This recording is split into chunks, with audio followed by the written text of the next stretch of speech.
So, Charlie, how is AEW Dynasty this weekend? You know, I gotta say, I've seen a lot of hate online for AEW, and as a new fan, I just don't get it.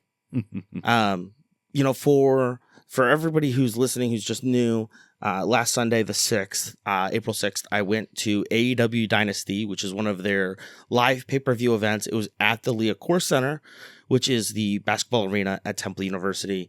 And honestly, I was really impressed with the wrestling, at least, but I was a little disappointed by the overall fan experience,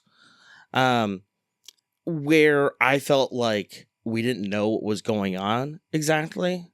Like, I would have liked a little bit more, hey, this is going to be the next match, or like, this is what's going on, or, you know, they have the back end of the stadium blocked off where the student section is, the smaller end of the stadium. And that's where Gorilla is and the Jumbotron, etc. And they've got the overhang court Jumbotron like way up in the rafters, and they're showing the TV feed. Oh. But they're not showing it on the other screen by the student section. Okay, yeah. And so that just has the AEW Dynasty splash on it. And it's like, okay, we're not using this for anything. And it's like, you could be using that for like, hey, this is the next match, or et cetera, et cetera. Like, frankly, it's a Sunday night. Like, I did see some kids there. I didn't see a lot of kids, but like, I have to assume a lot of people are like, well, we're not going to this because, well, let me track that back.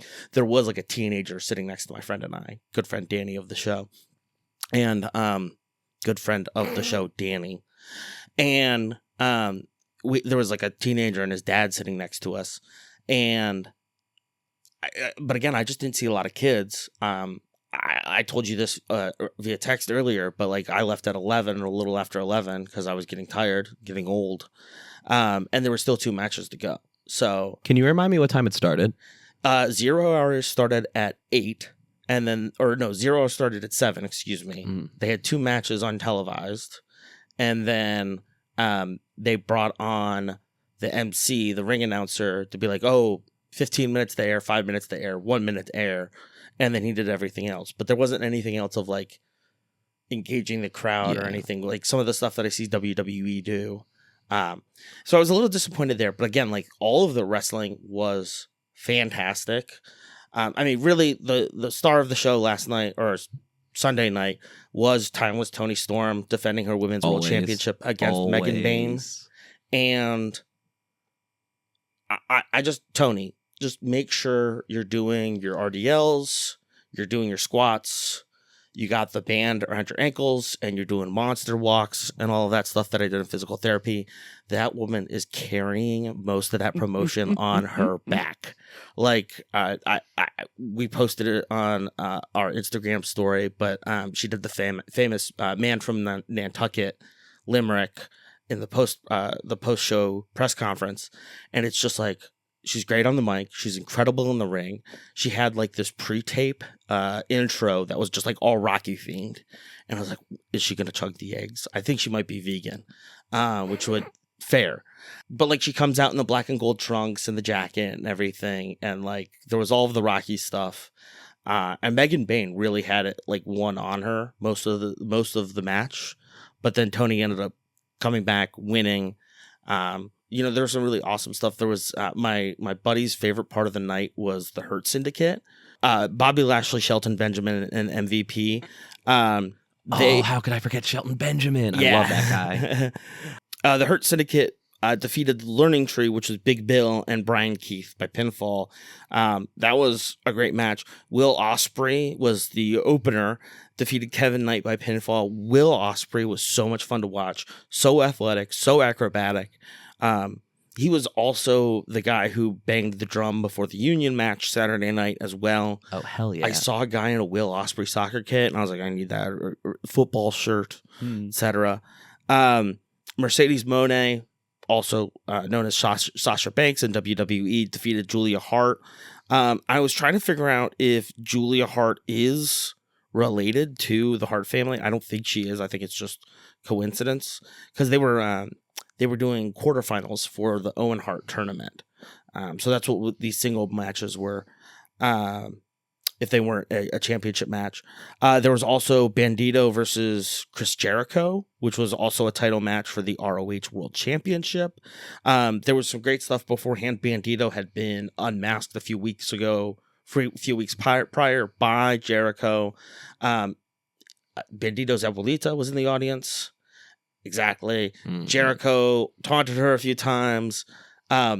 Jericho had snuck a bat between the mat and the steps. He pulled the bat out while the ref was distracted, smacked Bandito, got the pinfall. Then refs find the bat. Like, oh my gosh. They say the match needs to restart. Bandito gets the pinfall real quick. It was great. And then Abuelita comes out. I put that in the video that we posted to our Instagram. But again, like for $32, so that's $25 plus fees. My buddy and I were on the corner of the ring, which I felt like was a really good spot.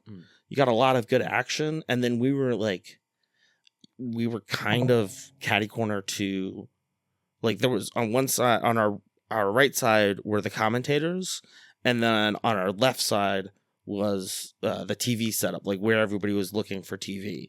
So I feel like we got a really good view of action, even better than like had we been behind and perhaps on like the camera or anything on the crane. So yeah, no, I highly recommend it.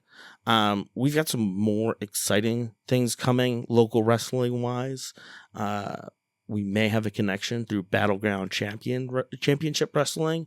This is a local promotion, so we'll have more information on that to come.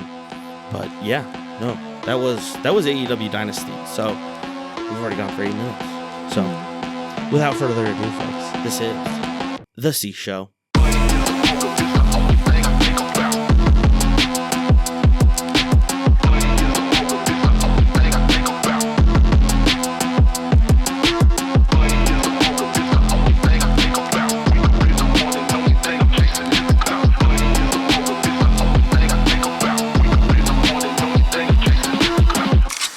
All right. Welcome back to the C Show, folks.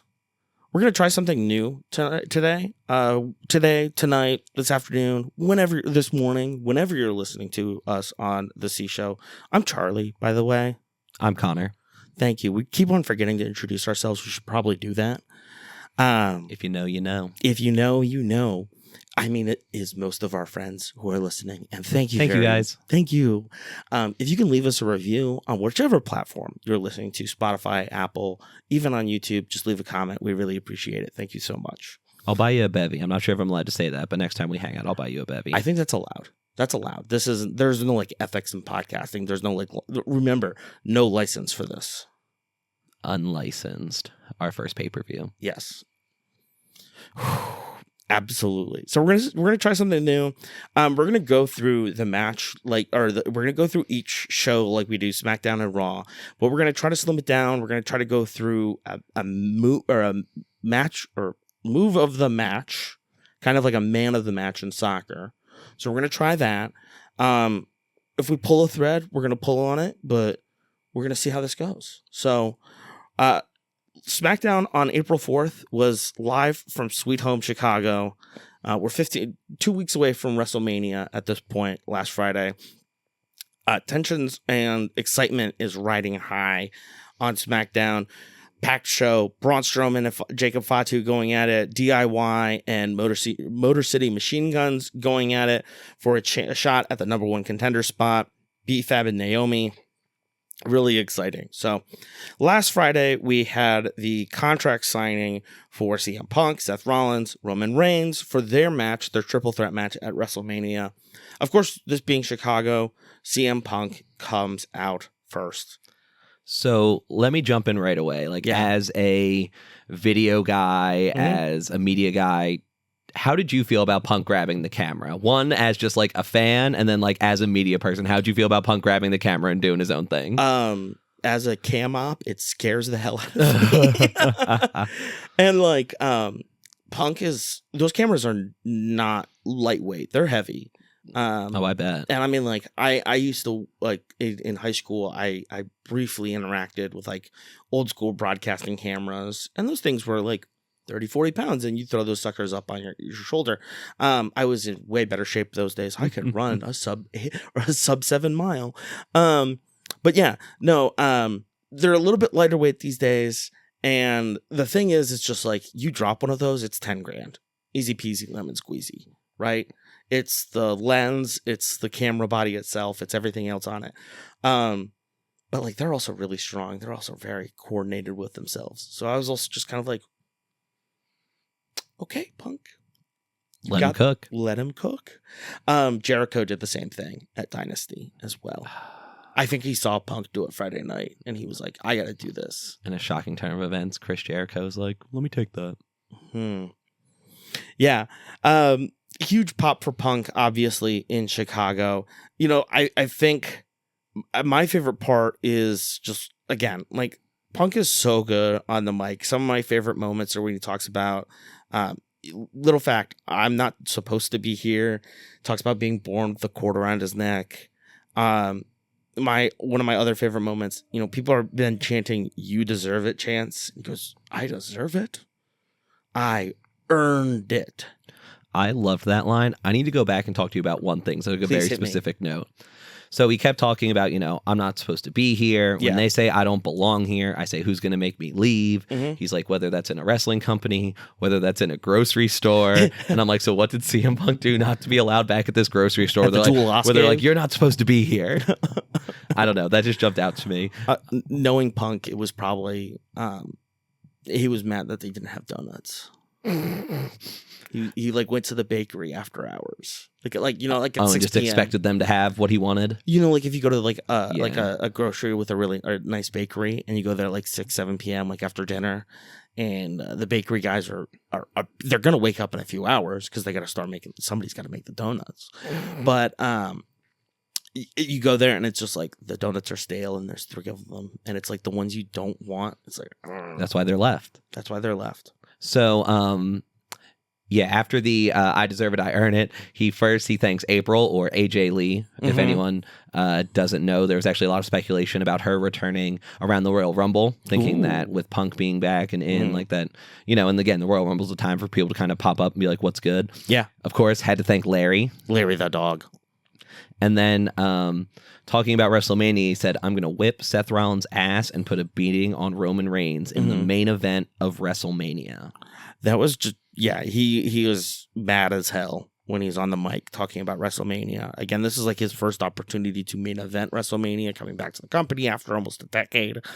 You know, an acrimonious departure, if you will. So, yeah. We did have a special guest appear with CM Punk, one Paul Heyman. He came out over the PA and then entered the ring. Ask not what you can do for your wise man. Ask what your wise man can do for you. As always, can never escape the EC dub chants. EC dub. And Punk even plays up. He's like, no, come on. He like you see him lift the mic in the air for it. He went on to remind CM Punk that he does belong here. Yes. Paul then kind of run down what brought them here, talking about Roman and War Games and how this favor, and he's like, just please tell me the favor I owe you. Just remind me, please. He's like, Roman is so mad. Can you please just tell me what the favor is? And the favor is, please tell me the favor. Roman's going to be here and going to be pissed. The favor is not none of his business, but it will affect him. Let him know. And all of my friends know when Big Chief shows up so that we can talk about this favor. After that, we finally get the debut of Rey Fenix, the shoot brother, the real life brother of Penta, going against Nathan Frazier, who is one half of the NXT Tag Championship team. He is from the Isle of Jersey, not from New Jersey. Different place. You'd be surprised that's where they got New Jersey from. Old Jersey, if you will. So I think Rey Fenix, obviously really impressive. I was blown away with Nathan Frazier here. There was an insane spinning dive. That was the one thing that I put down here, all caps. This was right before the commercial break, the split commercial. Yeah, and Frazier doing all of his backflips and jumps and everything, and Phoenix walking on the ropes. A really exciting debut for Phoenix. Honestly, I think, if we're gonna go back if we're gonna come back around to it at the end of the year, and like talk about our favorite matches, this is on the short list for my favorite match of the year so far. This was a really good match. Yeah. I had never seen Nathan wrestle at all. I'm glad that your moment of the match was the corkscrew crossbody, as you said, the spinning dive, because that's what I wrote down first. But then I really thought it was just way too cool when they were both up on the top turnbuckle and Phoenix pushed Frazier off the top rope. He lands on his feet, then runs up and does a superplex and immediately picks him up into that really sweet final cut neck breaker. Yeah. That was just a very smooth sequence. Having to pick one is hard, but I felt like a lot of times I more picked like things that were like smooth or very cool transitionally, as opposed to like, I'm interested to see how much overlap we'll have as we keep going here. And then as we approach the finishing sequence here, Phoenix wins with the Mexican Muscle Buster. I love the Muscle Buster. So basically he loads the guy up on the corner. He puts his neck over his shoulder and brings the guy's knees down to his head, and then falls backwards, back suplex style. Yeah. No, I thought those were really fun to watch and very impressive. I thought there was a point where I thought Phoenix was going to lose, but of course, on a debut match like this, at the end of this, again, amazing match. Phoenix says "Gracias, Chicago." There's a lot of history in Chicago. It's much more than the debut of Rey Fenix. He is reborn with love, with passion, like a phoenix. He says, "Waited my whole life to say that I am a WWE animal." Yeah, absolutely loved that. I don't remember seeing a lot of Brian Saxon before. He was the one doing the interview in the ring with Rey Fenix, but he pops up a couple times. I thought he was really good. I hope that we see a little more of him. Yeah. His interactions later with Paul Heyman were very funny. Yes. Okay, Brian Saxon, that's who it was. Yeah, so we went backstage for a couple different segments. First off with Legado de Fantasma. Really just setting up a match between Rey Fenix and Hector of Legado de Fantasma. I didn't really have much else from this. Not a whole lot. I can already see where some cracks are kind of building. It wouldn't surprise me if Escobar kind of splits from them soon. He's like, oh, that's confidence. That's the performance I expect from you guys. And then they call him a flying lizard and a flash in the pan. They're like, That's all he is. Yeah, I did like the flying lizard bit. Then afterwards, Drew gets his Joker tape. And Drew, if you remember last week, gets smashed against the car window. We discussed this very briefly, but we did talk about how Drew may have gotten some glass in his eye as a condition of Damian Priest smashing him into the windshield of an early 2000s 3 Series BMW. Interesting. So again, Drew's Joker tape. The guy has an eye patch on now. He talks about how. What'd you say? Arg. I mean, Drew is Scottish. This makes a lot of sense. Trademark WWE. You can't have that. A pirate character would be so much fun. Yeah, that's why I trademarked it. Yeah, okay. You get like 10% every time he appears. That's great. I want part of the eye patch. Like, I want the merch of the eye patch sell. I mean, yes, actually, a WWE eye patch would go hard. So he talks about how Damian Priest has taken away both opportunities Drew has had at the World Heavyweight Championship. Talks about the glass from the car. When Drew McIntyre prays, bad things happen. I'm sorry, you know me. I'm going to pick out the dumbest thing to talk about here. Go ahead. My favorite part, when he was like, all that money you made as champion, every girl you talked to at the bar saying you're champion was because of me. Specifically talking about like Damian Priest out there at the bar, like, I'm heavyweight champion. I'm heavyweight champion, bro. But I love them pulling that with Drew, saying that he's going to pray. Going back to when he hurt Punk, he says he prayed for it and it happened. So I think that's just another cool string to pull here. And Damian actually uses that later as well, which I thought is just very good writing, very good pacing with it. When Damian has his Joker tape. And then we have another backstage interaction with Braun Strowman. He says, tonight I'm going to show Tama Tonga why they call me the monster. A cackle comes out, and it's Tama Tonga and Solo Sikoa. And then LA Knight comes out, and at one point, I believe it's LA Knight, says, don't waste your time on this pumpkin head and his Muppet mouth. Oh, was it Muppet mouth? Yeah. I don't know why. I had bacon lips, which didn't make sense to me, but that sounded the best. Like, I listened to it twice when I was watching it and also distracted while I was watching it. But I swore he said bacon lips. Bacon lips. Yum, yum, yum, yum, yum. One thing here for Strowman too is if he gets the United States Championship, he will become a Grand Slam champion. That's the last individual title he hasn't had in his career. Interesting. Okay. Well, exciting, because Tama Tonga and LA Knight get real they get real in a tizzy, and LA Knight just says, let's just get a referee right now. They run out. Yeah. And a referee runs out. Tama Tonga is accompanied by Solo Sikoa. Sikoa's velour suit is incredible. Like George Costanza said, a wise man. Another bald wise man. If it was socially acceptable, I would drape myself in velour. Backstage before they went out, Solo said that Knight's got a lot of balls talking to him like that. And LA Knight literally said, yeah, they're gargantuan. Don't worry about that. And they make a joke about it on commentary later, which I thought was very funny. Wild. So we roll into the match, and I'll go with my move of the match first. So Tama Tonga rolls through Knight while he's down on his hands and knees. And from one motion, like kind of gator rolled him over and lifts him up for a suplex. That was just really smooth. I don't know if I've ever seen that. I'm sure it's been done, but he just did it real nice. Like I was very out on Tama Tonga. Like his first, what felt like 8 appearances were all botches. And I'm like, maybe he's just not good. But yeah, I'm turning around. I can't lie to you. I'm turning around on him. Yeah, honestly, I think my favorite sequence was kind of just the ending where Sikoa messes around. He distracts the referee. Tonga nearly gets the pin on LA Knight, and could potentially win the championship right there, then and there.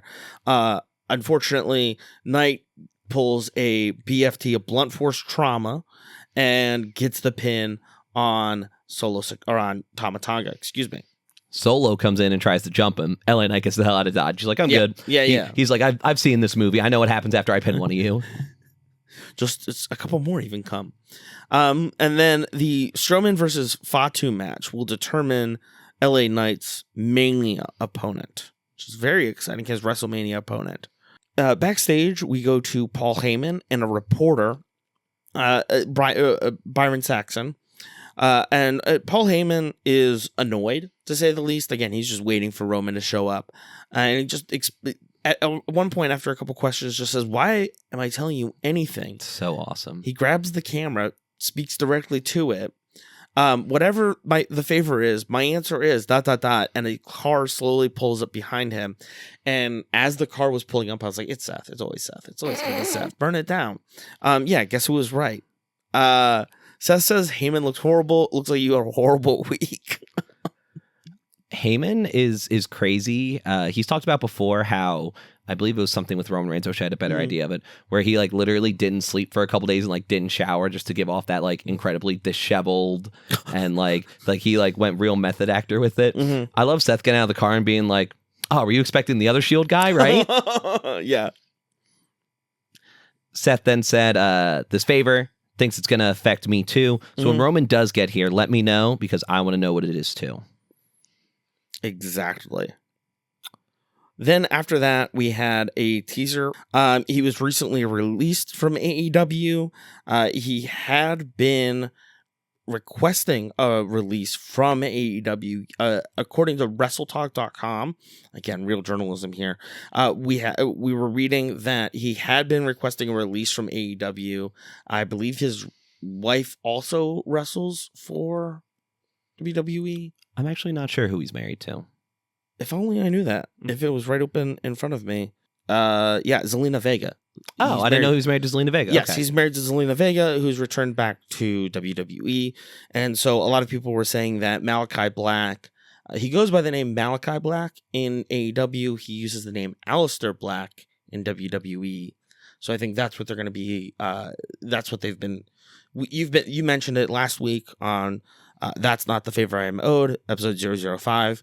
And so just like I wanted to do a little bit more follow up on that. I think he's probably going to be coming back at Mania or around Mania, after Mania. I wonder if he has I know some contracts have like a 90-day no compete. That's what I would assume. That's what I would assume at this point, is he's just waiting that 90 days out, because that's what Phoenix had to do too. Phoenix had that same clause. And so that's why they teased it for a couple of weeks. So makes sense. It's the same deal now. So after that, we got to the moment from Friday night. I think everybody knows what we're talking about. Charlotte Flair and Tiffany Stratton. Wade Barrett was to host a discussion. I don't feel like Wade really did much of any hosting in terms of moderating this negotiation between Charlotte and Tiffany. He was just there. He was just kind of was existing. Big shout out to friend of the pod, Amir, because they actually cut part of this from the VOD. Yes. We were watching it DVR style thanks to YouTube TV. So we got to see the whole thing. Yes. Because they went a little off script here. I did watch it somewhat live. I was like a couple minutes behind, but I did see the original version of it. Yeah, no, this was awesome because it is confirmed pretty much from the reports that I was seeing over the weekend that Charlotte and Tiffany both went off topic there, or off script there at the end. Charlotte went for, I was watching it earlier, but Charlotte went for the, what'd you say, Tiffy? Your voice is so squeaky. And Tiffany then says, hey, Chicago, what time is it? And they all go, it's Tiffy time. It is Tiffy time, folks. Central Standard. In the very beginning, because Charlotte goes to talk first. Yeah. And they're just booing her. Yeah. And she's like, oh, that's power. And then, like you said, Tiffy gets a deafening response of saying, what time is it? Like, it was loud. Yeah. It was so awesome. Barrett asked Charlotte, why'd you pick Tiffy? Do you still think it's the right choice given like everything that's happened? Charlotte said she wanted a moment. Tiffy wanted a moment, and I haven't done any charity lately. I wanted to show the smartest wrestling fans in Chicago that there is no comparison. She did get a woo. Charlotte Flair is technically a woo girl. She didn't get her woo in there, and Tiffy even calls it out. She's like, oh, wait, are you done? Did you get your woo in? And I was like, oh my God. Like, they are going at each other, and I love it. You're crying on some boohoo talk show. Charlotte was talking about her divorce. That's awesome. Yep. And then Tiffy says, you'll only come second to your daddy, Ric Flair, and you'll come second to me. Did you hear that? That's power. Hey, Chicago. What do you say? Charlotte obviously responds with that's very original to bring up my dad, compare me to my father, blah, blah, blah, blah, blah, blah, blah, blah, blah. Charlotte gets booed every time she talks. It's awesome. She seemed like legitimately shook. Yeah. Like, again, I don't know exactly where they went off script here, and there's a part we'll get to later. I think I know where they went off script. Okay. Because again, like, she shook, they're booing. Tiffy's like, does Cat have your tongue? Charlotte's like, what do you want me to say to the crowd? Charlotte said, like, basically then folds and says, go ahead, Tiffy, you can have the last word. You were drinking in your dad's basement at my age while trying to be a volleyball player. I'm WWE Women's Champion. Wow, women on women violence. Awesome. I hate to see it. You get to call yourself WWE's least favorite Nepo baby. Nepo Queen. Nepo Queen. Which is, again, not the flex you think it is. Not the flex you think it is. Same thing we have to say to John Cena about making money for billionaires. Weird. Tiffy said, your WrestleMania record might be 4-3. You may be the queen in the ring, but outside, you aren't the queen of shit. Yep. And of course, they had to bleep the shit, but again, thought it was just absolutely fantastic. And then Is that why you're 0-3?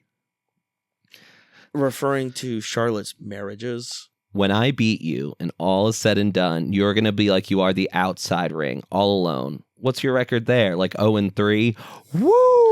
Woo! And then Tiffy rolls out of the ring. She's like, I'm getting out of here. This is going to get real. But Charlotte lets out the last shot here. Saying, oh, is that why Kaiser's in my DMs? And Kaiser immediately after was like, I don't think so, no. Yeah, literally did the Shawn Michaels, don't flatter yourself. Don't flatter yourself, no. I thought that was really funny that Ludwig Kaiser was the first guy to be like, no, I am not cheating on my girlfriend. Yeah, like, absolutely. And that was the thing, is I saw people being like, it's like, not a single person believed that. Everyone says all men cheat, but maybe all men can be Ludwig Kaiser. One can only hope. One can only hope. Real quick, we jump backstage to Nick Aldis saying next week on SmackDown, there's going to be a women's tag team gauntlet match with teams from SmackDown and Raw. Yeah. And the winners will get to face Liv and Raquel for the title at WrestleMania. Wow. This is very exciting. I'm interested to see it. I love a gauntlet match. I want to know what teams, like, I feel like there aren't too many set women's teams right now. Like, we find out one of them on Raw. Yep. So I'm very excited to see who we get in it. I'm just excited because I'm going to get all my snacks ready. I'm going to have all the drinks ready. I'm going to have my setup here with my Godzilla Monopoly box as my desk. And we're going to watch this gauntlet. It's gonna be sick. It's definitely going to be awesome. It's going to be sick.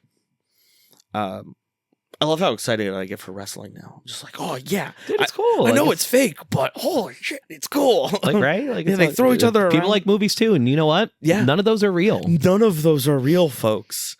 That was like something that got really ingrained in me early in film school, was like, oh, this is all just pure lies. Like, even documentary cinema, like, you can, we argue about this in documentary ethics and classes and everywhere, but like, a documentary, you're taking footage of a real person, real events, et cetera, but you're crafting a narrative around it to fit your thesis, to fit your messaging, right? And so every documentary has a bias. No documentary is unbiased. I think like the closest one you might be able to get to is like Ken Burns' documentary, because Ken really is meticulous about his research and portraying both sides of it. The Civil War documentary, I feel like we don't need to do that much on showing one side of it because they were losers. And so, yeah, no, I think this is going to be really exciting. I'm very excited about this gauntlet match. All right, moving into a quick tag team match, again, to set up the number one contender for the tag team championship. We've got DIY versus Motor City Machine Guns. You know, we're big Motor City Machine Guns. Say that 3 times fast on this pod. My favorite thing real fast, like right off the top, is Saban showing the mitt on TV and just being like, yo, we're from Detroit. And it's like, yeah, okay, buddy. Okay, we all know. I always feel bad for the Yoopers.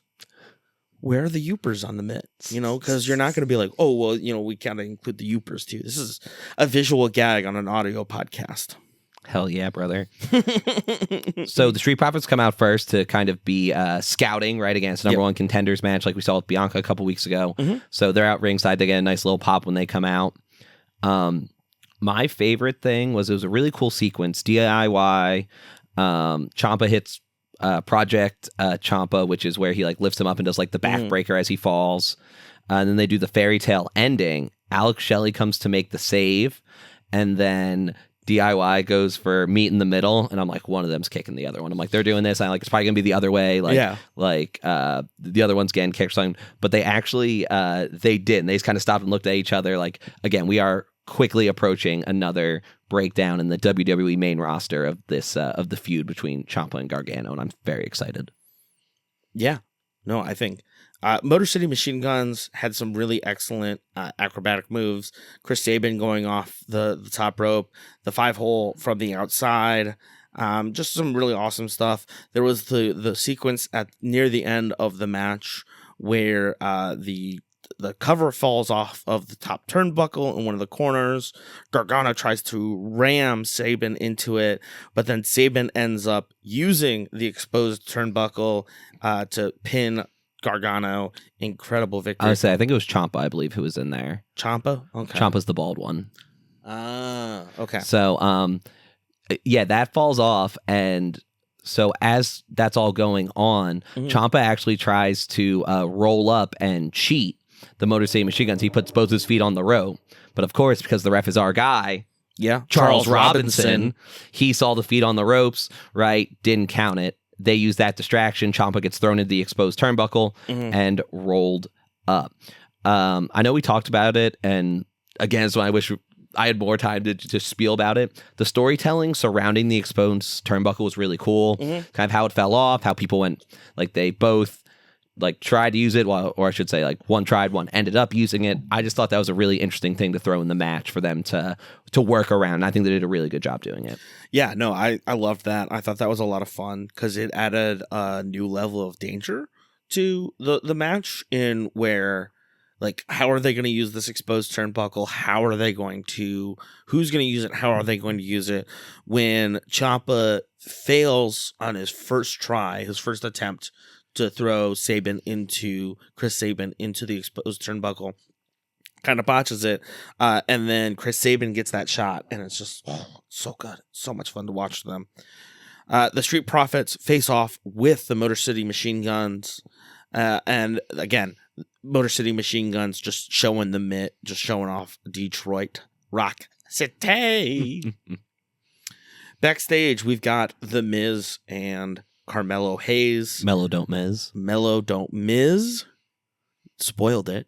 But they been meet doing up. that for weeks. Oh, really? Yes. Oh, okay. I literally said it last pod, 2 pods ago. Yeah. Probably did. Man, Pretty Deadly was on fire here, dude. Pretty Deadly was absolutely on fire. Those jackets that they had on were incredible too. Super sick.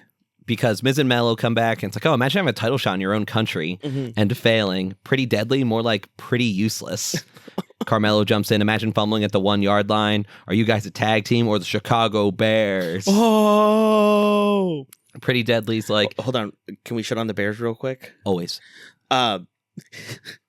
This was, I think, the end of October last season. They're playing the Deadskins. My family is in Texas visiting my grandparents. We're driving to church. My sister's partner is a diehard Bears fan. I mean, he's a diehard Chicago sports fan. The guy's his middle name is Jordan. He was almost named Michael Jordan. Oh my God. And my dad has Sirius radio because he drives around the country a lot, and some parts of the country there's no radio. He just wants to listen to radio. And so he's got the Bears commies game on, and it was that Bears commie game where the commies threw the last second touchdown. Yep. That's awesome. Oh, 3 Vikings fans and a Bears fan in the car. My sister was in the other car and couldn't just be like, very good. So Pretty Deadly comes right back here. He's like, here's a joke for you. The Marine 3. The Marine 4. Well, no, and then they even go, oh, tag me in. And they keep tagging back. The Marine 4. Oh, tag me in. The Marine 5. There are The Miz, because I was in a Wikipedia rabbit hole about that. The Miz is in the Marine 3 through 6. Yes. So he's in 4 of them. Yeah, John Cena was the first 2. Not he was 4, the 3. original. I know math. There's also the dig at The Miz, at Hayes and The Miz, I guess, where how many the Miz mentions, I've been a tag team champion 6 times, 9 times. 9 times. 9 times. Multiple guests.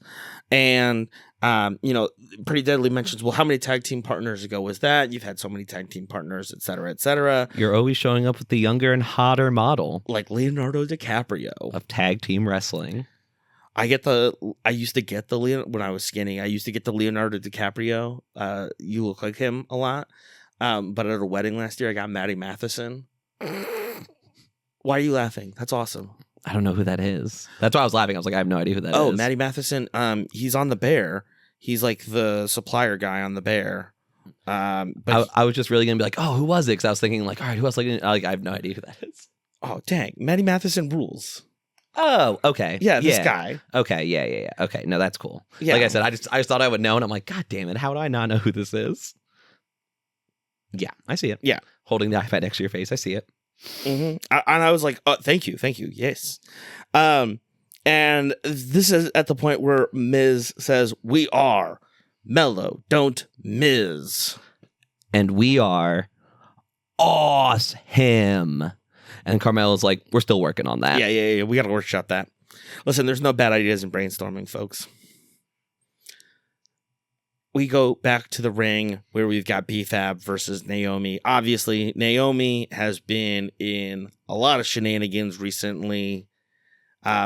B-Fab comes out, and as Naomi is coming out from backstage at the gorilla position, again, that spot, at the opening of the Jumbotron where wrestlers walk out, Naomi is immediately attacked by Jade. Security runs out. Jade is going crazy. Jade's all in black. Again, sick outfit. She always has the best outfits. Disney. Castor Storm. Done. Even had the little gray lightning bolt. Like, oh my God. Like, amazing. Just do it. Like, and as soon as they're able to separate Jade and Naomi gets into the ring, the bell rings. B-Fab takes advantage of the shenanigans that happens before this match. So, there's some early dominance from B-Fab, but Naomi pins the win there. What's your move of the match? What really got you? What'd you like there? Honestly, I think it was just Jade. Just Jade at the beginning there. All right, let me do my thing real quick. Yeah, hit me. So the move I love the most, there's a lot of really good stuff from B-Fab in the beginning. She hits that big Uranagi, what people know as the rock bottom, where she hooks under her arm, picks her up, and like slams her on her back as B-Fab falls down forward. Again, rock bottom for people. And Naomi hit a really sick, right? They called it a modified lung blower. So it's basically where you grab someone by their chest, and then usually it's 2 knees up to their chest as you fall back. Like you see like Carlito do the backstabber, and that's like to the back with both knees. A lung blower's to the front, but she only used 1 knee, which I thought was interesting. That's why they called it modified. And I feel like I haven't seen her do that. So that was a cool move. I want to see if she keeps that going. But it doesn't end at the pinfall. No, it does not. Naomi grabs the mic, asks again where Jade is. Oh no, she's right behind me, isn't she? Literally, like again, Marvel cast Jade Cargill as Storm. So she comes in and attacks Naomi. She gets her up for Jaded, her finisher, but security breaks them apart. Jade starts hammering the security guards. 4-on-1. Hammering them. And I swear to God, I hear Naomi say, "I fucking hate your ass." I swear to God, I hear that and they didn't cut it. Wow. But, no, I heard that too. Okay, cool. Like, I swear you can hear her say, "I fucking hate your ass." And then Nick Aldis comes to the top of the ramp for us. There is only one solution. Naomi versus Jade Cargill at WrestleMania. Let's freaking go. Yeah, place comes unglued. People are excited. Jade's pointed the sign. Yeah. And again, like, it's been building. Like, I'm glad they just made it official. They definitely started filling some more holes of where we're actually going with some stuff between these 2 episodes, which was really nice. Absolutely. And then we're on to, as you put it, Damian Priest's Joker tape. Yeah, Damian gets his chance with the camcorders. Listen, Drew, you had your moment. CM Punk clowned your ass. I took my shot. You screwed yourself. Your weird obsession follows you. You screwed yourself. I'm the villain. He points out several different examples of how Drew's ignorance, arrogance gets in the way of Drew's success. Damian says, "You cost me my shot at WrestleMania. You're such a hypocrite. You're a junkie. You get high off a cheap ass pop." Yeah, you don't have to paint me as the villain. I am the villain. And it is time to pray. Look for me next week in the middle of the ring. Stop playing the victim and become my victim at WrestleMania. Oh, so good. And it also totally fits in with Damian's whole aesthetic as well of like Undertaker, like lineage and like... Yeah, adjacent. Yeah, exactly. So after that, we have... what is it? Joe Tessitore calls it the complexities of Kevin Owens. And this next segment's a little shocking, honestly. I was incredibly surprised. Unfortunately, I had to catch SmackDown the next day, so I saw some of this kind of being posted around. Yeah. Aldis comes out and he's like, "Oh, it's still one of the worst parts of my job. Like, let me bring out Kevin Owens to talk to you." And he also mentions like this is why we say don't try this at home. Yeah. Mm-hmm. He first Kevin Owens comes out in a sick Bret Hart jacket. Just gonna throw that out there. Kevin comes out, basically says, "I've done this for 20 years, and I've done amazing things. It let me provide for my family, go to all these places, but there's a price to pay for that every man and woman back in the locker room has had to pay." He's had a neck injury for a few months. About 4 months of confusion, he said. And they finally figured out what it was. He has to get neck surgery and is not sure when or if he will be back. Yeah, it's just one of those situations where it's just like some people have been just no more wrestling. Some people have worked back from it. There's that guy who was on Chris Van Vliet's podcast who came back from being paralyzed, like 1,000,000 to 1 odds sort of stuff. But he says he doesn't know when he'll be back and he'll never take this for granted. We just want to say thank you, Kevin. Merci, Kevin. And at that point, we hear voices. They call to us. Randy comes out. Randy's all in black. They face off at the apron, but Kevin walks down the ramp. Aldis breaks the bad news to Randy, and Randy RKO's Aldis, which is fantastic. So 2 things here. Did you see that when Kevin Owens was leaving, he was walking out and then he turned around and said, "Who the fuck said that?" and like got in a fan's face? Oh yeah, I did see the part of the video there. Yeah, I saw that, which is crazy. And then I also wanted to let you know that Randy has already prepaid for this. There's history here. Randy has already prepaid for this fine that's definitely coming his way. And I'll play this quick clip if you haven't seen it.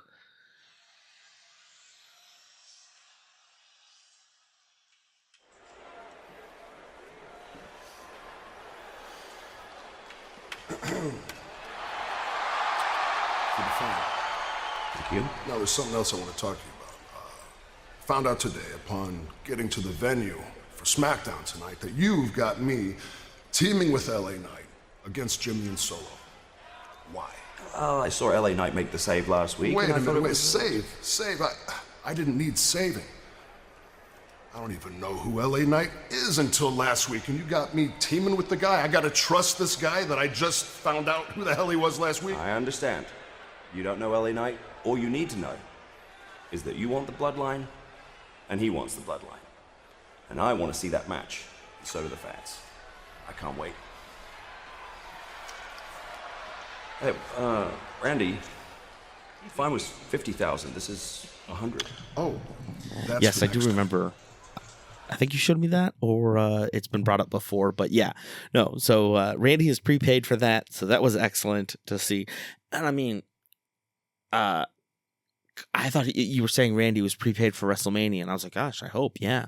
But like, what a great day at work for Randy. You don't have to do something at WrestleMania. You get out of a big show, and then you get to do your signature move on your boss. Good day at the office. Great day at the office. I hope they throw something together for him. I don't know what they could. I don't know who still needs a dance partner. Yeah. Like, if Randy's not hurt, he has to work WrestleMania. We gotta fit him in something. I would hope so. Let him sell that merch, get that check. Well, what if we just make it a 4-way, quadruple a threat? I would like that better just because it's one less triple threat. Yeah, absolutely. And our final match of the evening, on the card at least, we've got Last Man Standing, Jacob Fatu versus Braun Strowman.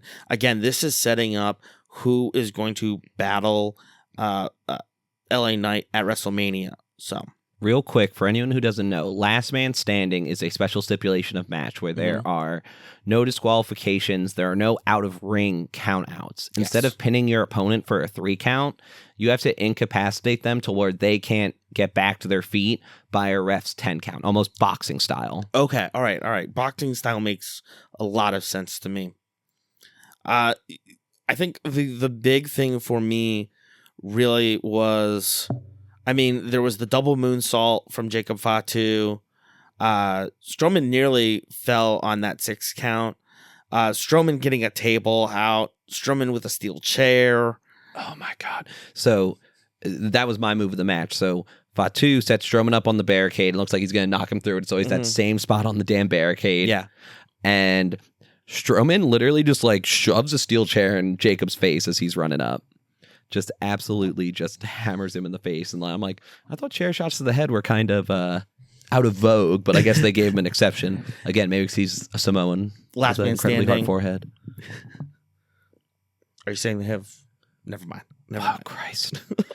So the finishing sequence. So they do an awesome spot on the outside where they do a suplex through a table. Yes. They're both kind of like waddling back into the ring, and there was already a chair set up in there before. As Braun Strowman's kind of crawling in, Jacob comes by and hits his like hip attack through there, just like literally rams his hip through his face and the table. And then they're both kind of trying to get back up to their feet here. Jacob manages to. Braun's like pulling himself up, but doesn't get all the way up before the bell. Another little thing that I loved is like after the 10 count and they rang the bell, Jacob immediately fell down. Like again, just the idea of like you just got to be up for the 10 count. After that, whatever can happen. Yeah. So Fatu ends up winning this match. This is going to be really exciting for Jacob Fatu and for the Bloodline as Fatu faces off against LA Knight at WrestleMania in Vegas. Real quick note, Wheatley vodka sucks. All wheat-based vodka sucks. Tito's good. Lukowska, Polish vodka, potato vodka, family favorite. Thank you, Mom. I used to drink her vodka. Fill it back up with water. Nope. Just didn't. Just let it rip. Just fuck it. Heard. Thanks, Mom. And then we get a setup for, again, those next week's matches in Seattle. We get the return of Cody Rhodes, that women's tag team gauntlet. Too many to name right there. We've got Rey Fenix versus Hector, and then Priest versus McIntyre. That face off one more time. In the back, Paul Heyman is waiting. Roman is going to be there any minute. We get commercial break. After that, here comes the OTC. Roman Reigns, the one tribal chief, comes out. He gets out of the black SUV. He ignores Paul Heyman and just keeps on walking into the ring. And then that just transitions right into the ring where Roman says, he yells at Chicago, acknowledge me. He gets his acknowledgement. And he just immediately wants to get CM Punk out there. He says CM Punk wouldn't be here if it wasn't for me, wouldn't be in the main event of Mania without me. Oh, you all have to like him because you're from the same city. So CM Punk definitely comes out next, right? You would think so. But no, we hear burn it down. Burn it down! Of course, Seth comes out next. He's like, hey, you're not getting a main event off without me being out here. Seth said, I don't know this favor, but the reality is I bet it will knock your socks off. Yeah. He gives some examples of when that has happened before, when he's not really been in touch with reality. He says, heist of the century. That is when Seth Rollins cashed in his Money in the Bank briefcase to become champion. Yep. And example B, the main event of WrestleMania. He said... WrestleMania 40. Of WrestleMania 40, yes, I'm sorry. If you want to go back and watch that. He said, you could have ended this before. You could have let me end it in the garden, but you didn't. Yeah. Roman says you are untrustworthy. The wise man stands here because I keep my words. While the Chicago crowd starts singing for Roman, they had been singing for Rollins. We hear the guitar riff. Look in my eyes. What do you see? Right before that, they were doing amazing shots, and I wanted your comment on it. Yeah. Where you could see Roman in Seth Rollins' glasses and his sunglasses. Again, I thought that was very good, and then kind of immediately transitioned to look in my eyes. I didn't even put two and two together. Oh, I just thought that was I'm so proud of you. Beautiful. Thank you. I'm so proud of you. Wow, that's amazing. We're rubbing off of each other. Can you say that on a podcast?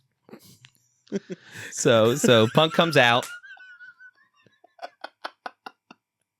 He's like, this is about friendship, legacy. It's about loyalty. Says it goes back to Kentucky for him and Paul Heyman when he told me to fire you and you said no. Mm-hmm. Paul, you prophesized this on Raw. Mm-hmm. When Heyman got fired, was leaving, he said, Paul, don't leave. You told me it would be fine. And Punk actually apologized for making that moment about him, which I thought was very interesting. Yeah. You said to me, Paul saying to Punk, when you main event WrestleMania, make them deal with us. Right. Kind of tipping our scales here a little bit. A little bit. Punk says they're not here anymore. The forces that be, the ones that will not be named. So I'm going to force you, my tribal chief. The favor, Paul Heyman will be in CM Punk's corner at WrestleMania. In a shocking turn of events, Roman is very jealous. He's immediately like, no, Paul, tell him no. Even if I let him, he wouldn't. He loves me. He needs me. I saved him. Paul Heyman's, he's like, I'm going to give you one more. Roman's like, I'm going to give you one more chance, Paul. Wise man. Paul's like, no, my tribal chief, I cannot do that. Rollins literally falls to his knees laughing in the background. If you saw that, he's literally just falls to his knees and points and laughs. Rollins is so good as like an audience member, essentially an audience member surrogate there. And as Roman kind of gets in Paul's face, pushes him back into the corner, Punk then goes and jumps Roman from behind, hits him with the go to sleep up on the shoulders, right?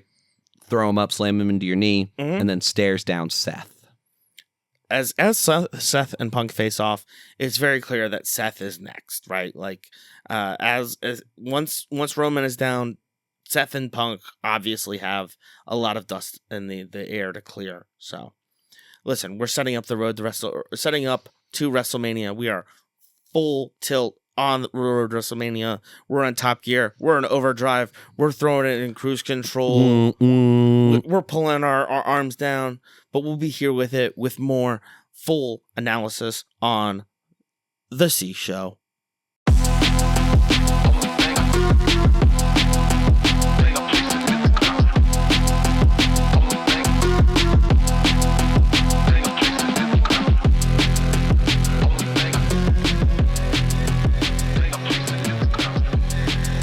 Charlie, this Raw, close to your heart, I assume. Oh, yeah. We're in Minnesota. Yeah, so we're at the Target Center in Minneapolis. So this is where the Timberwolves play. The Wild play at the XL Arena in St. Paul. Before the show even starts, we get an announcement from Raw GM Adam Pearce that Braun Breaker is to defend his Intercontinental Championship, his Intercontinental title, against Dirty Dom Mysterio, Penta, and Finn Balor. So this is already throwing in a really interesting wrinkle sort of to the show, to WrestleMania. As we get to it, listen, we're recording on the 8th, Tuesday, so technically we are 11 days to WrestleMania. You're going to be listening on Thursday, so you are 9 days from WrestleMania. We got a lot going on. We got Gunther coming in, kind of grinning like a dope in that gray that gray suit. We've got New Day sucks. We've got the War Raiders. We got Judgment Day, Dom versus Penta. We got Paul Heyman walking in. It's going to be an awesome show. We got Adam Pearce in the middle of the ring. I was a little hot there. We got Adam Pearce in the middle of the ring. He says the Women's World Championship needs to be addressed. Obviously, Iyo Sky is the current title holder. She is supposed to face Bianca Belair at WrestleMania. Rhea Ripley interrupted. Shenanigans with the contract signing. Here's where we're at. So Iyo Sky comes out, then Bianca Belair and Rhea Ripley. Adam Pearce takes responsibility. I was wrong. I thought you all could handle it like professionals. Great management. Always need to take the responsibility. Yeah, yep. Take responsibility. You take the blame. You pass the gratitude. Exactly. That's so good. So he turns the Women's World Championship into a triple threat. Bianca is mad, right? She earned her way into WrestleMania. She won at Elimination Chamber. She was the referee for that special match between her and Rhea Ripley. She's the EST. Rhea just gets to walk in. Bianca is going to have to go through mommy. Rhea just licks her lips. Bianca has had enough. As Iyo is pushed out of the way. Again, just all caps, stop pushing Iyo. This is after they've thrown the clipboard back and forth, and I already knew something was coming. I'm like, if they're throwing the clipboard, they're definitely going to put hands on Iyo. And as the #1 Iyo Sky podcast, stop putting your goddamn hands on Iyo Sky.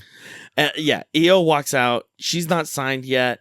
As Iyo is walking, she jumps up on the top rope. Bianca and Rhea are arguing. Iyo jumps off the top rope, kicks Rhea, knocks her into Bianca. So I wrote hell of a way to start the show. I wrote down Iyo spikes the mic and leaves, and then I wrote JK springboard missile drop kick. She does her super awesome kip up, right? The points, signs the contract, and again gets another opportunity to stand tall. I need her to, like, this could slingshot her into superstardom. Like, again, like a clean win over Bianca and or Rhea in a triple threat in WrestleMania. Like, this could skyrocket the next level of her career. Yeah, no, it's really exciting. And, like, Iyo Sky isn't a really exciting talent.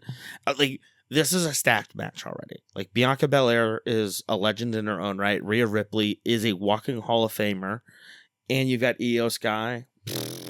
We're spoiled. We get our Judgment Day sketch. Finn can't believe it. They're competing against each other, him and Dom. Liv set this up. It doubles the chances to bring the title home. We're going to Vegas, baby. You know, double or nothing. Double or nothing. Dom's not tough enough. He can't win at WrestleMania. Liv says you've got to prove them all wrong. You've got to beat them yourself. It really just sounds like there's going to be some shenanigans later. Carlito jumps in with his apple and mentions, like, oh, let's all go to the mall. So he mentioned he went to the Mall of America Day. Did you notice what Carlito was doing when they first showed the shot of the Judgment Day Clubhouse? No. He was in the back pointing and complaining about his rating in WWE 2K. Yes, that was good. That was good. Soccer players will do that all the time. Footballers will do that all the time because they do the live updated ones for the gamification nonsense team of the week or Ultimate Team. Yes, Ultimate Team. Thank you. I try to avoid it like the plague. Worst game mode. Yeah, terrible. Screw you, EA. Fuck you, EA. So like they'll release weekly updates because anytime, any day, you can just go on and you can probably find a professional soccer game happening. And so like in the summer you'll get MLS stuff, in the winter you get the Premier League, La Liga, Germany, all that cool stuff. But they have like live player updates, and sometimes they'll like have the players like reveal it, and sometimes they're like, I'm not that slow, am I? Like I feel like I'm a bit faster. There's a very funny letter from I want to say it was a long snapper in the NFL, wrote in to the Madden games about his ranking and like specifically like his awareness or something. Yeah. And he wrote something along the lines of, no, I'm going to butcher it, of you make it sound like I wake up every day and eat rocks until I realize all my teeth are gone or something. Like brutal. Bananas. Brutal. Following after the Judgment Day sketch, we've got Bayley, our role model, versus Lyra Valkyria for the Women's Intercontinental Championship. Did you see the video of Bayley in Minneapolis pulling up in her Jeep? No, I didn't. It's Bayley, bitch. I love her. Dropout, Dimension 20 just started a thing last week, where it's her, Chelsea Green, and then New Day. Sucks. All doing a like a 4 or 6 shot D&D campaign with Brennan Lee Mulligan. Did you sign up for Dropout yet? I found someone who had it. We'll talk off air. We'll talk off air. Okay, good, good. All right. So, the move of the match that I loved was the Irish swing. Was Lyra putting Bayley in the Irish swing? I think that it's a really physically impressive move. It looks like it hurts, but then also like the part where Lyra is literally swinging her a little bit. That's really fun to watch. For me, it was And again, sometimes I decide to go from move to moment just because I need to talk about more of this or I'll die. Mm-hmm. So Bailey does that baseball slide kick underneath the ropes. Mm-hmm. That's always super cool. Which after that, Bailey goes for a dive and misses. Lyra goes for a dive, and Bailey ends up hitting the Bailey to belly on the outside. Yeah. That was my favorite moment. The finish surprised me a little bit. Bailey was really going here, and thought maybe it was that time. Mm-hmm. Bailey tries to go for the rose plant to end the match, Mm-hmm. and Lyra rolls her up for the win. Yeah. No, I thought the whole match itself was really entertaining. Bailey and Lyra, obviously, or we've talked about this before, but Lyra is influenced by Bailey, looks to her as a role model. And so to see Lyra defend her title against a role model, really exciting like that. Also some just really cool stuff there. Another move that I really liked was Lyra's tornado DDT. Always great. Which led into a fisherman suplex into the cover. However, Bailey did kick out at 2. So 2 things that we learned from this match. One, they mentioned during the match that on the tag team gauntlet on SmackDown this week, these 2 are going to be a team.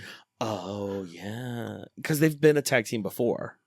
I don't know. Like, I know they've interacted before, but I know it's mostly like NXT stuff to my knowledge. Gotcha. So Okay. that's my blind spot. And then at the end of the match, there was a very interesting exchange between them. If you saw it, because Lyra goes to shake Bailey's hand. Yep. Bailey shakes her off, pushes her away, goes to leave the ring, but actually comes back in and hugs it out. Gives her a hug.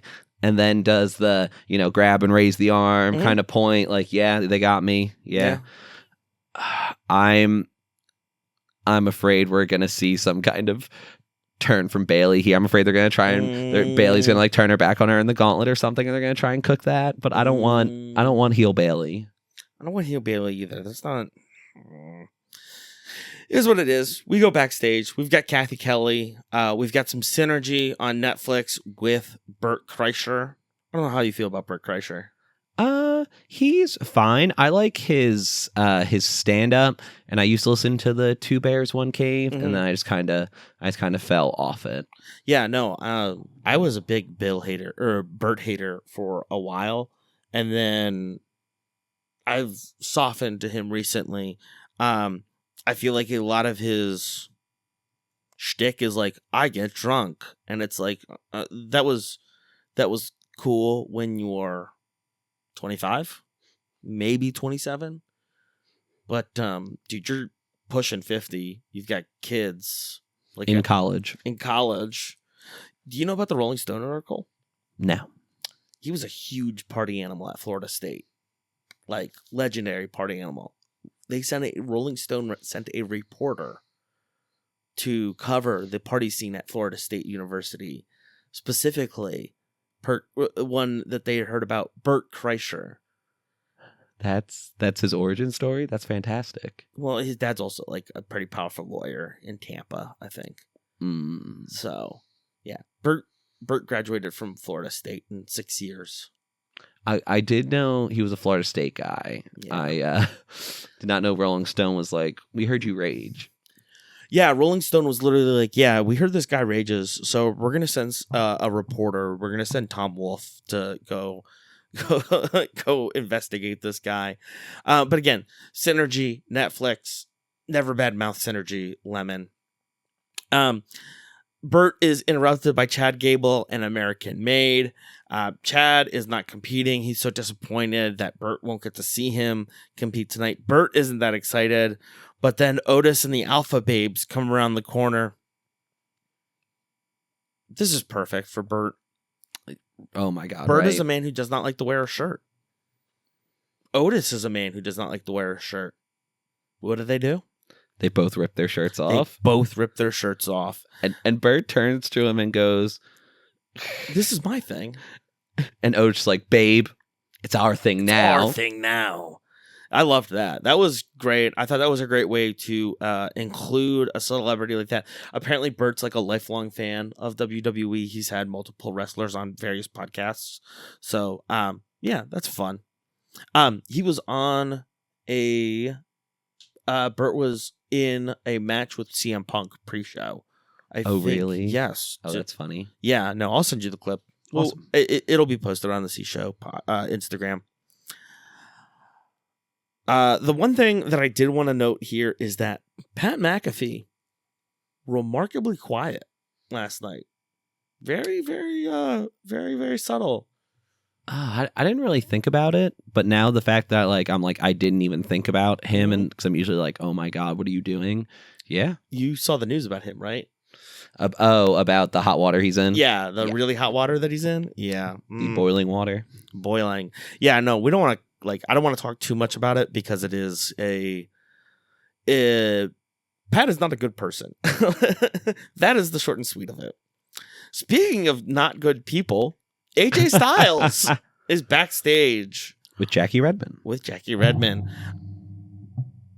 We're continuing this nonsense with him and Logan Paul. This is just whatever, boring. He's in a good place and he gets to embarrass Logan Paul. You can't beat experience, but who appears now? None other than I wrote, "Hi, Karrion Kross." Hi, Karrion Kross. Experience. Karrion Kross wants to help. He wants to access that AJ Styles that wins, because if you lose, we all lose. AJ Styles says, well, why don't we do something about it next week? That he's going to go talk to Pierce about meeting up next week. After AJ walks away, there's an exchange where Karrion and I'm so sorry, I forget the woman that he is with, where it's like, we got him. We 100% got him. Yeah. Interesting. The story continues. We now get a 6-man tag team match of LWO, Latino World Order, versus the Creed Brothers of American Made, featuring El Grande Americano. Let's unmask this bastard. It's Chad Gable. We all know it's Chad Gable. Let's just get it over with. This is annoying. Michael Cole had some great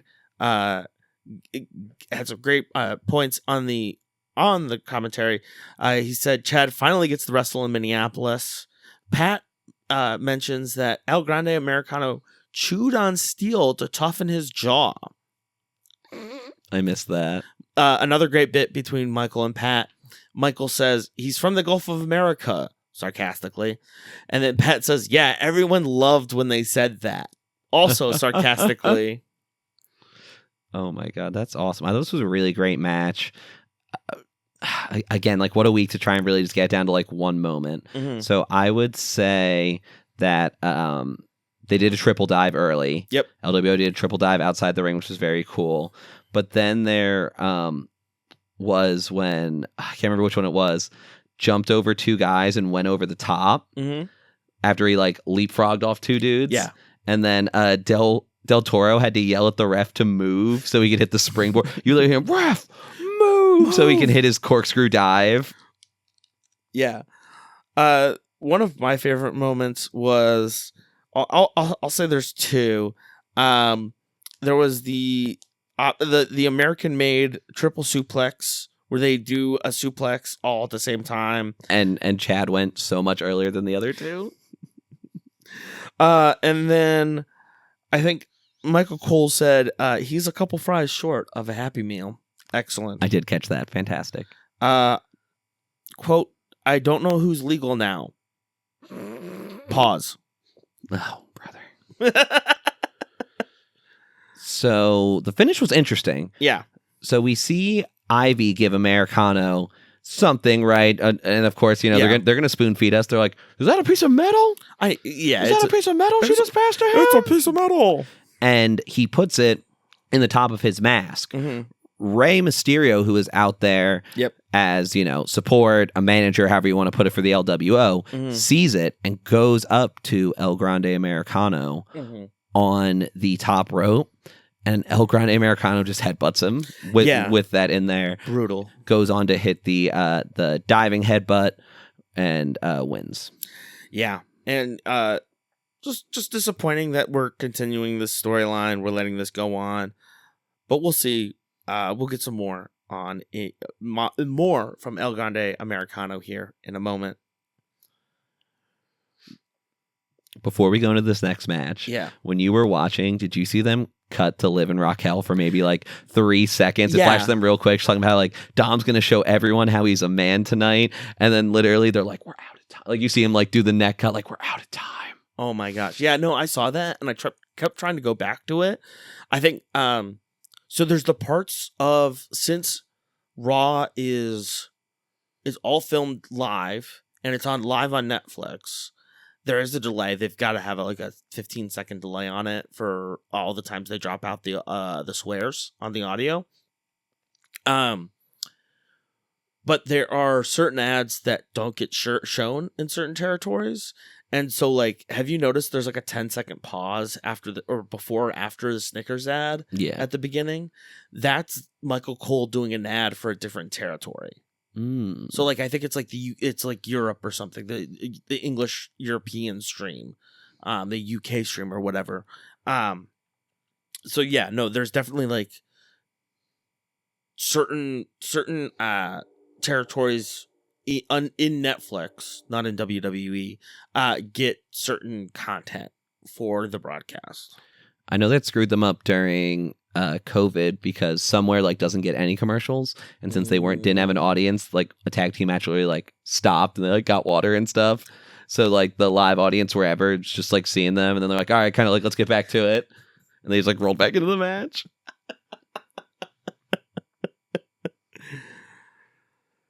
Yeah, so we've got Gunther coming in, standing up on the announcer table. We're setting up the match between Jay and Gunther at WrestleMania. When Gunther rolls up his sleeves, he looks like he's running for Congress.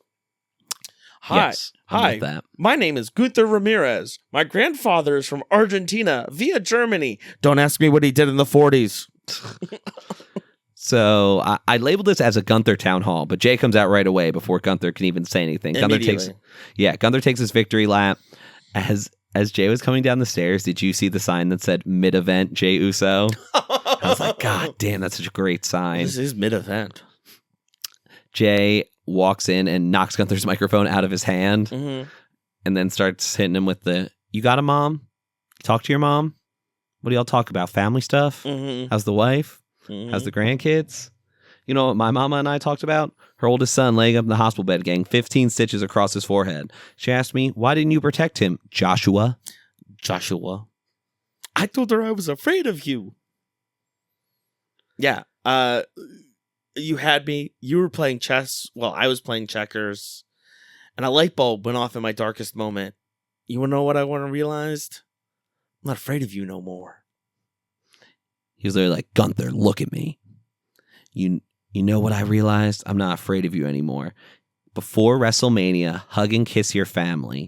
The night before WrestleMania, I will pray and ask the Lord to forgive me for the man I will become. I'm going to get you for my whole family. Yeah, we talked about this last week where I thought the story point was either A, Jimmy beats Gunther and it gives Jay confidence, or B, Jimmy gets the piss beat out of him and it enrages Jay. And it was obviously B. We saw this in the recaps from the previous week and everything. Of course, Gunther bloody. And so obviously this was pretty predictable. Jay says he's going to take the World Heavyweight Championship. I think it's serious now for Jay.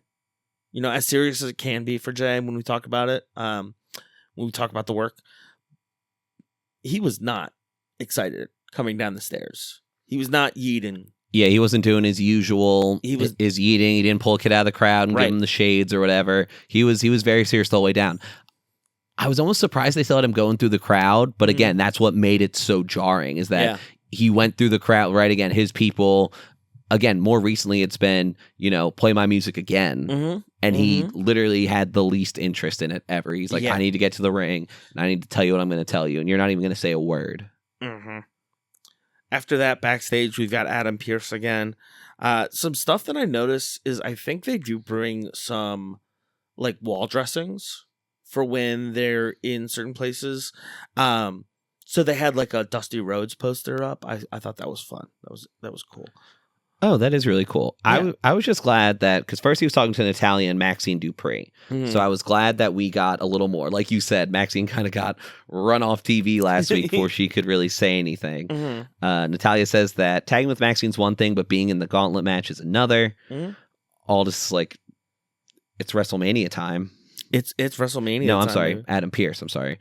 Was like it's WrestleMania time. Like, if you're gonna do it, it's now. I wish you guys good luck on Friday.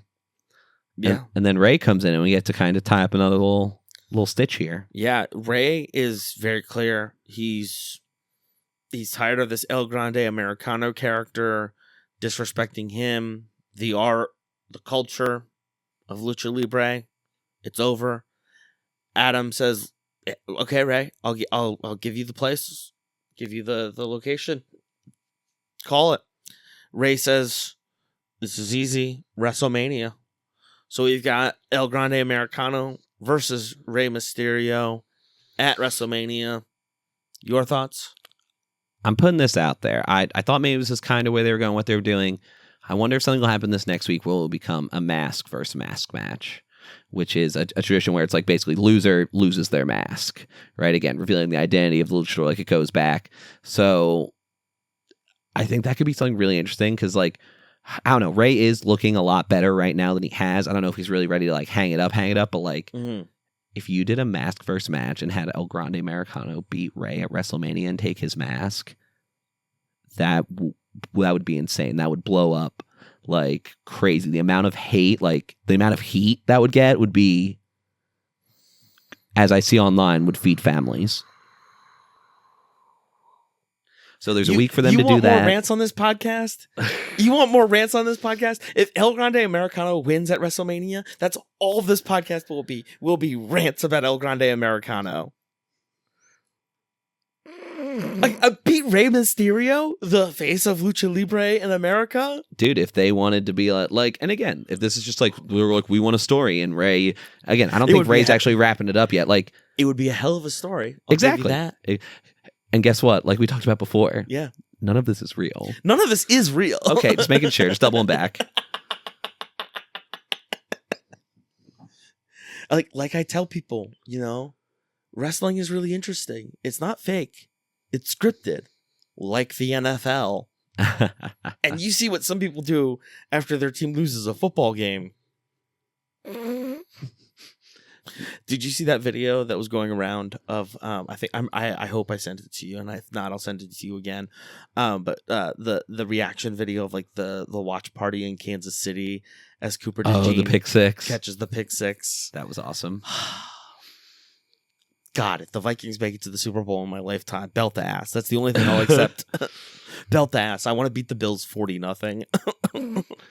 So we roll into a tag team championship match next, where we'll have New Day sucks versus the War Raiders. My first note is literally, can Tony shut up? Yeah, but we have a special guest in Tony Hinchcliffe, and something that I was really, again, interested by is that Tony also played it really safe, except for the joke about Big E, but he was also playing it really safe as well. Mm-hmm. So again, I think people are either putting them on him and Pat on short leashes, or they're realizing like, hey, maybe we should just be a little bit more broad with our comedy. Mm-hmm.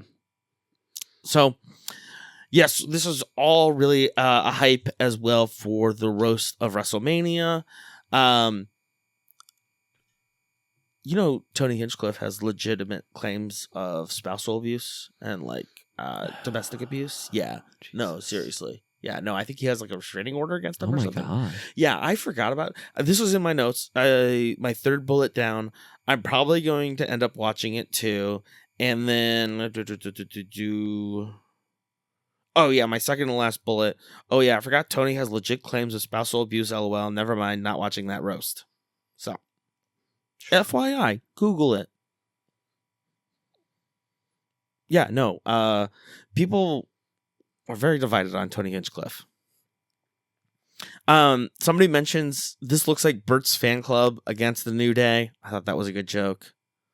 That was awesome. Mm-hmm. My move of the match is when Eric punches Xavier Woods, who's just holding a chair, and he like throws the chair when he gets he sells it and he just throws it, and that sets up Ivar. Whenever Ivar does that cross body and just goes 90 degrees on the guy laying against the barricade, I'm like, I would never. I don't know if there's an amount of money where you could have Ivar run at me like that and hit me. Yeah. Yeah, no, Eric or Ivar, no thank you. I'm just always amazed by Eric's incredible agility. And my move had to be the War Raiders slingshot.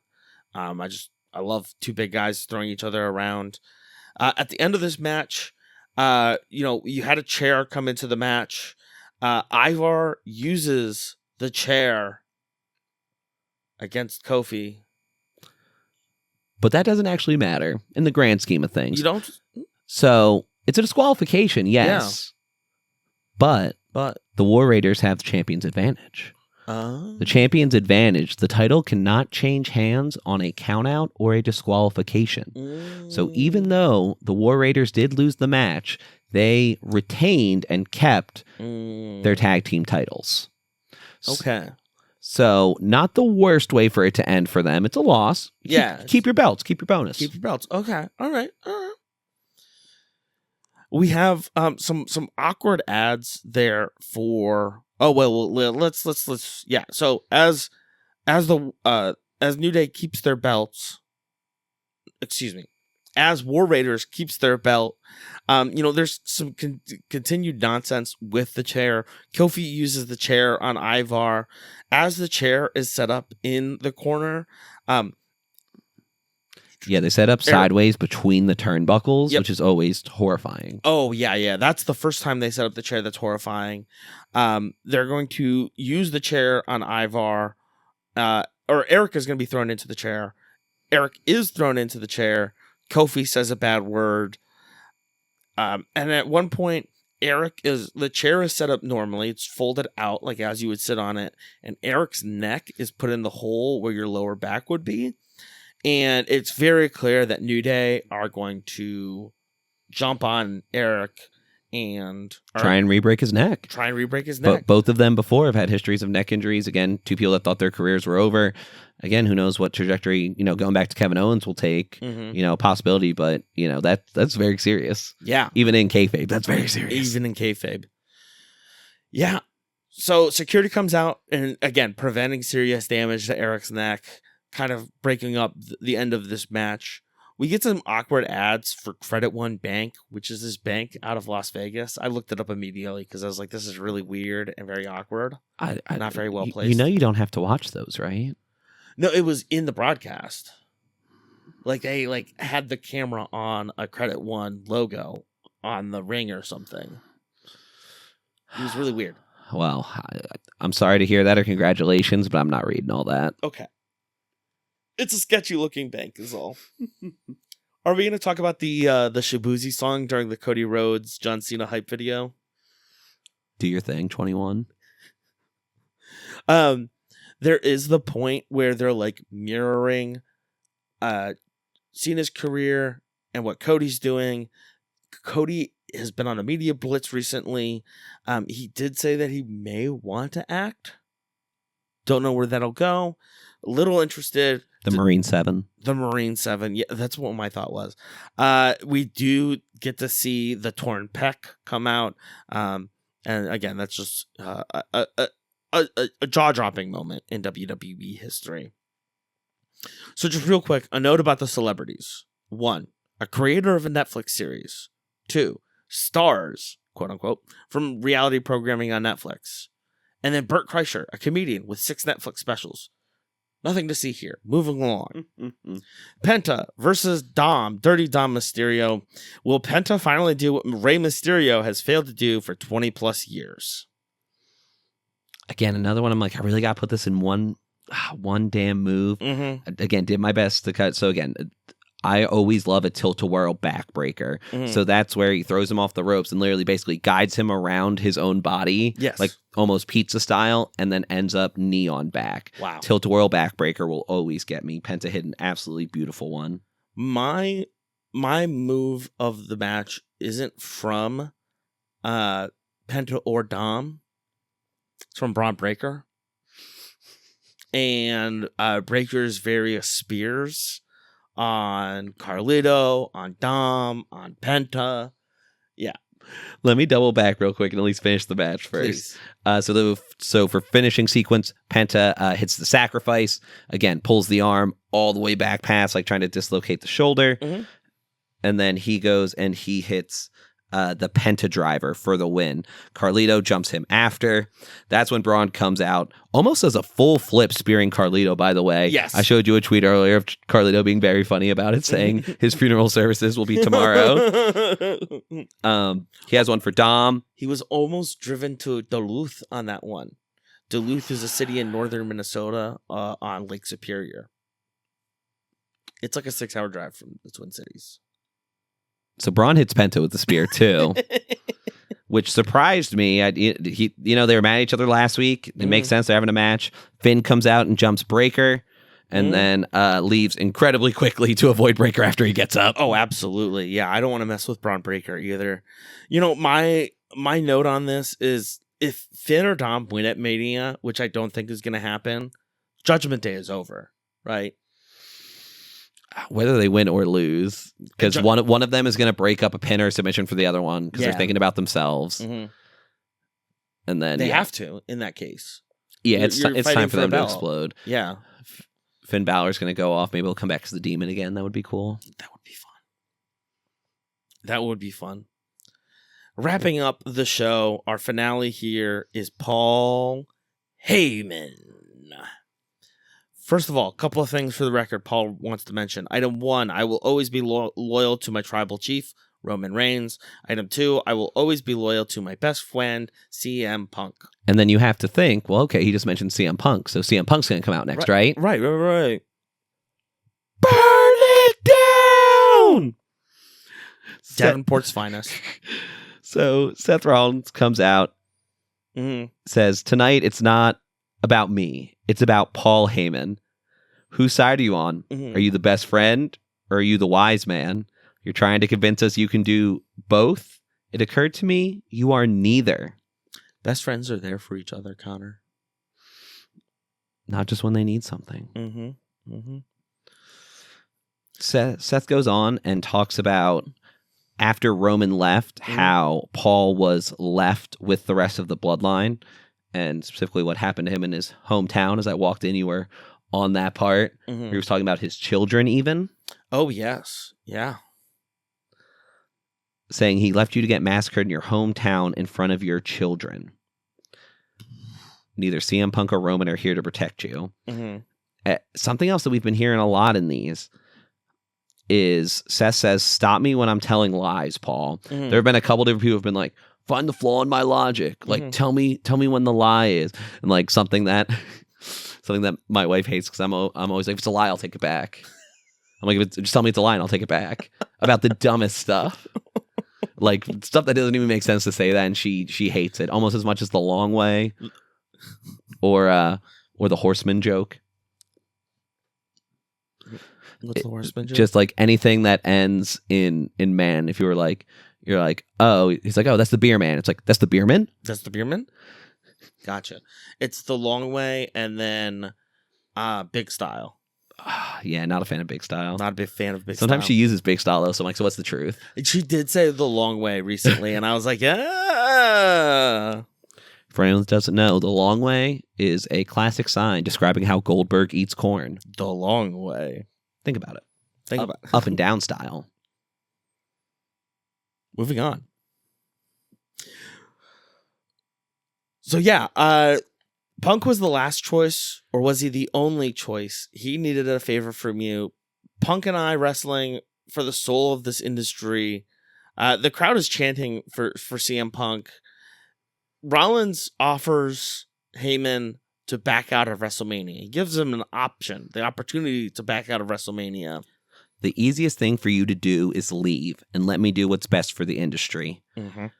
Or, if only there was a way we could remove you from the situation. Paul, it's for your own good.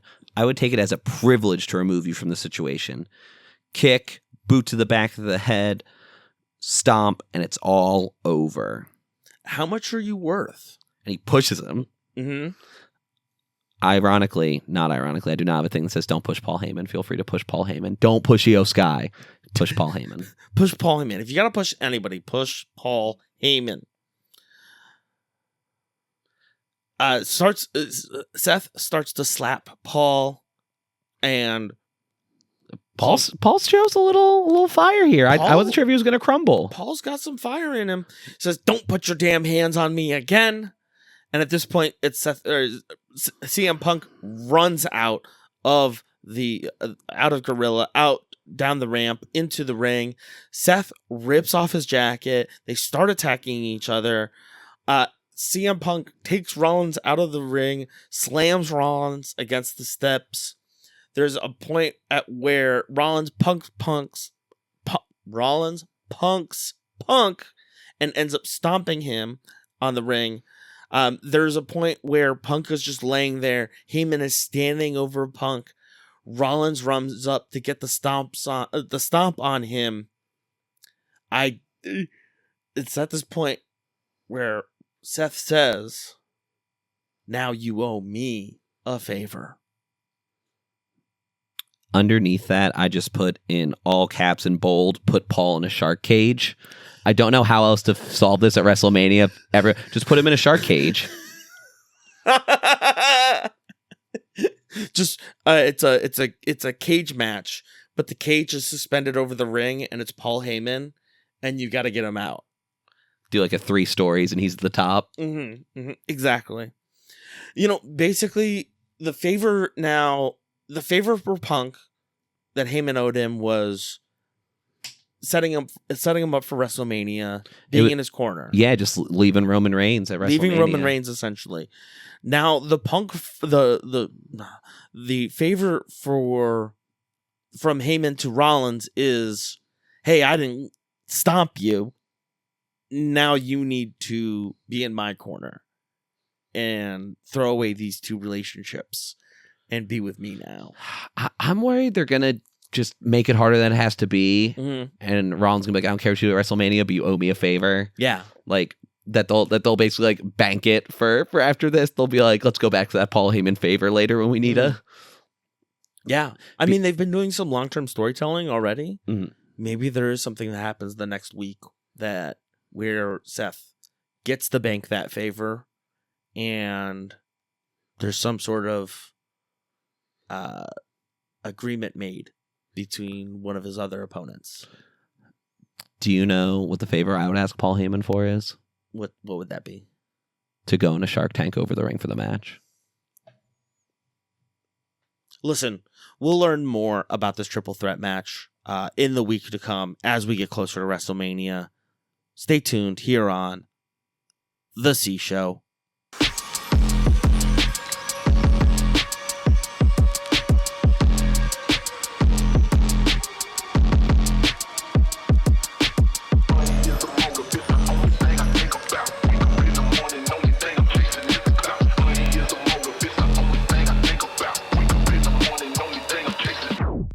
All right, welcome back to The C Show. We're wrapping it up here. From you, Connor, what did you think of the weekend? SmackDown, Raw?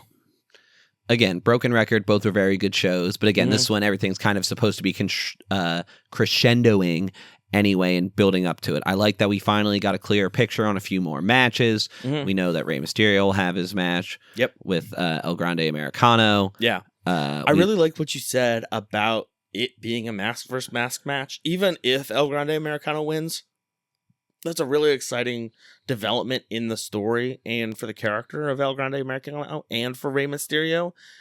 But I feel like it also calls into question Rey's legacy, which I feel like is something we can ponder upon later. No, we can absolutely. And Ray's gone on record saying before he would love his last match to be a mask versus hair match with Dominic. And again, he looks better than he's looked in years after those stem cell treatments. So I'd be surprised if he came back just for this and is now going to put it on Park. But, we'll see. But maybe. We know the tag team gauntlet coming up this Friday will decide who goes against Liv and Raquel at WrestleMania for the titles. Again, I'm just interested to see what teams we get. There aren't like too many set women's teams right now. Yeah. So, we found out Bailey and Lyra are partners. What's that going to look like? That was a very weird end of match goings on there. And then we finally got Jade Cargill and Naomi official. Yeah, no, and that's really going to be exciting because we've been building up to that for months now, but it's really been boiling over here at the beginning of 2025. So really exciting stuff as we get closer to WrestleMania. So stay tuned to the C Show. We'll be here for all of that news and analysis about wrestling. Again, if you listen to the show, if you've made it here, thank you so much. We really appreciate it. Please make sure to rate and review the show on whichever platform you do so. Share it with your friends, post about it on social media, all of that good stuff. And again, thank you so much for listening. We'll be back next week with The C Show. Thanks again for joining us on The C Show. If you like our podcast, please make sure to subscribe, rate, review, and share it with your friends. Follow The C Show on social media. We're on Instagram, Blue Sky, Facebook, and YouTube at cshowpod. Have a question for us? Also send it in an email, cshowpod@gmail.com. You can find me, Charlie, on Instagram at CharlesFStew and on Blue Sky at CharlesFStewart.com. Connor is on Blue Sky at bsdoj.bluesky.social. The name is Cliff. Thanks to our friends Amir and Patrick for their assistance. The C Show is a production of 832 Media. Thanks again for tuning in, and we'll be back next week.